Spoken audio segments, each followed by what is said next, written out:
बुध हुए वक्री। प्रिय दर्शकों, नवग्रह में अपना संपूर्ण प्रभाव अति शीघ्र प्रदान करने वाले संवेदनशील ग्रह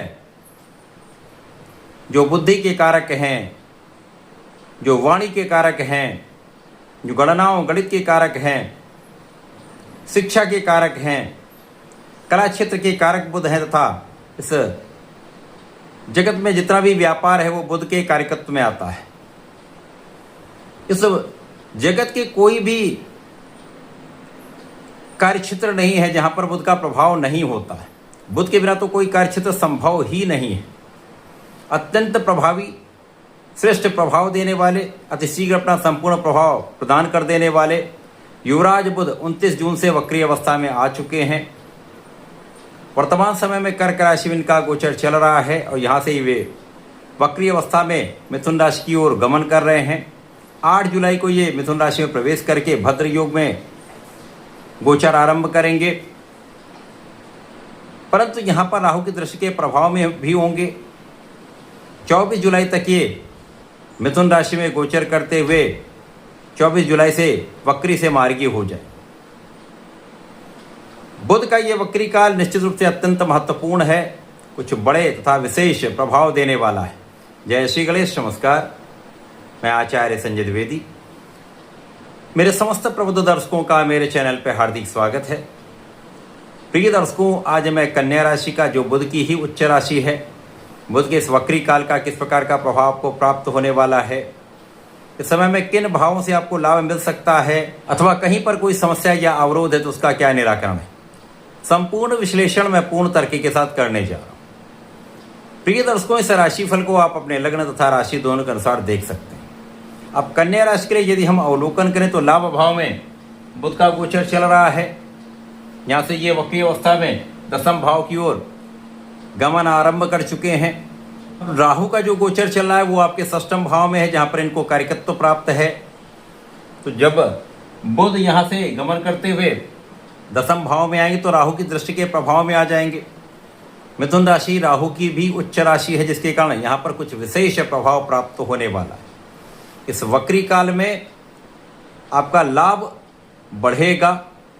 जो भी आपका कार्य क्षेत्र है वहाँ पर कुछ संघर्ष तो अवश्य हो सकता है, कुछ अवरोध आ सकते हैं, परंतु अवरोध भी समाप्त होंगे और आपके कार्य देर से ही सही लेकिन कार्य संपन्न अवश्य होंगे, जिसके कारण आपको लाभ की प्राप्ति निश्चित रूप से होगी।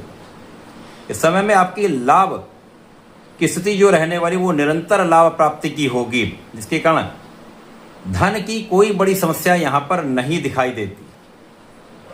यद्यपि यहाँ पर आपके मन में कुछ तनाव अवश्य हो सकता है, कुछ अज्ञात भय अवश्य हो सकता है। यद्यपि इस समय में आपको लाभ निरंतर प्राप्त होता रहेगा, धन आपके पास निरंतर आता रहेगा, लेकिन धन के संचय में कुछ समस्या आएगी, जिसके कारण भी आपको कुछ तनाव हो सकता है। धन का बिना कारण व्यय हो सकता है, कुछ स्वास्थ्य समस्या में आपका कुछ व्यय हो जाए।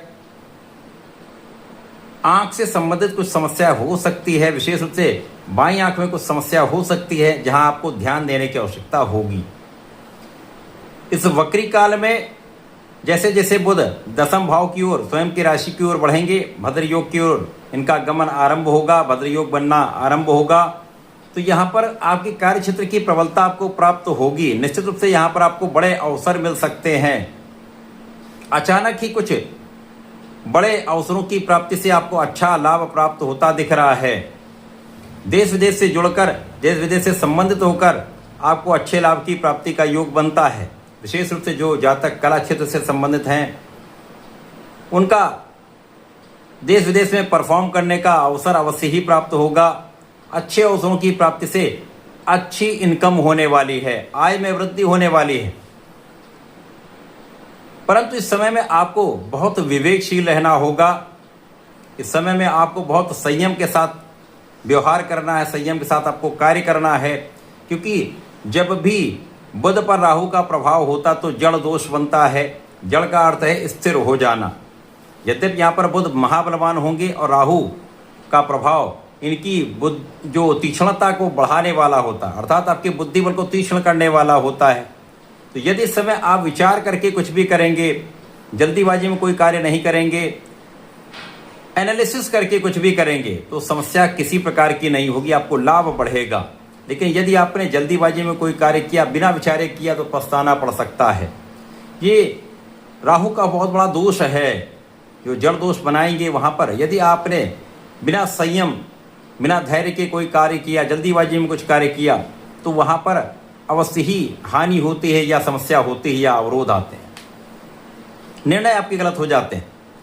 इसी प्रकार से यदि आप अपने बुद्धि बल को कम आंक कर किसी अन्य पर भरोसा कर लेते हैं, आप किसी दूसरे की बात में आ जाते हैं, दूसरे के प्रभाव में आकर कुछ कार्य कर लेते हैं, तो वहाँ पर भी समस्या आएगी। और यदि आप अपने पर विश्वास करते हैं, अपने आत्मबल को प्रबल करते हैं, अपनी शिक्षा पर, अपने ज्ञान पर, अपनी योग्यता पर आप विश्वास करके आगे बढ़ते हैं, तो ये समय आपको विशेष बनाने वाला है। आप किसी भी क्षेत्र में हो सकते हैं, आप नौकरी में हैं तो वहाँ पर अचानक आपकी प्रमोशन की स्थिति बन सकती है, मन के अनुसार आपको स्थान मिल सकता है, इस समय में आपको अच्छा इंक्रीमेंट मिल सकता है। यदि व्यापार में तो बड़े अवसरों की प्राप्ति अचानक ही हो सकती है, और जैसा कि प्रोफेशन में है वहाँ पर अवसरों की वृद्धि तय है। केवल विचार करने की आवश्यकता है, संयम के साथ कार्य करने की आवश्यकता है। यहाँ पर बुध का गोचर 24 जुलाई तक आपको धन का निरंतर लाभ कराएगा। यदि बीच बीच में कुछ ऐसे भी अवसर आएंगे जब आपको मन के अनुसार लाभ नहीं प्राप्त होगा, स्थिति ऐसी होगी जब आपका मन तनाव में होगा, स्वास्थ्य समस्याओं के कारण आपके साथ ऐसी स्थिति हो सकती है आप उतना प्रयत्न ना कर पाएँ, उतना प्रयास ना कर पाएँ, तो हो सकता है उतना लाभ भी आपको प्राप्त ना हो। लेकिन इस समय में ये जो राहु और बुध का प्रभाव प्राप्त हो रहा है, वक्री बुध हैं, बुध बलवान हैं, तो यहाँ पर निश्चित रूप से आप कहीं पर हारने वाले नहीं हैं, असफल नहीं हो सकते। सफलता तो निश्चित रूप से प्राप्त होगी, चाहे उसके लिए अधिक प्रयास करना हो, चाहे उसके लिए थोड़ा सा अधिक समय लगे या अवरोधों के बाद सफलता मिले, लेकिन सफलता मिलेगी अवश्य। आप सफल अवश्य होंगे तो लाभ भी अवश्य प्राप्त होगा। यहाँ पर भाई बहनों से कुछ मतभेद हो सकता है, ध्यान देने की आवश्यकता है। वाणी का संयम विशेष लाभ देने वाला है, तो जो भी करें समझदारी से करें, जो भी बोलें विचार करके बोलेंगे तो किसी प्रकार का विवाद आपके कार्यक्षेत्र में नहीं होगा और आपका कार्यक्षेत्र सफल रहेगा, लोगों के बीच में आपका एक विशेष प्रभाव प्राप्त होगा। इस समय सुख संसाधन में अचानक वृद्धि का भी योग बन रहा है, आपके सुख संसाधन बढ़ सकते हैं अथवा आप सुखों का उपभोग करने वाले, भूमि भवन वाहन का लाभ आप प्राप्त करने वाले। इस समय पिता के कारण आपको कुछ चिंता हो सकती है, पिता के कार्यक्षेत्र में कुछ समस्या हो सकती है, ध्यान देने की आवश्यकता है। इस पूरे समय में आपको नियमित रूप से भगवान गणपति की आराधना करनी चाहिए। ओम गंगणपतये नमः का जप निश्चित रूप से आपको करना चाहिए। प्रातःकाल संध्या के समय करेंगे विशेष लाभ मिलेगा। तथा संकट नाशन गणेशोत्तम का पाठ अमृत तुल्य आपको लाभ देने वाला होगा, तो ऐसा करके इसका उपयोग करें, लाभ लें। धन्यवाद, नमस्कार।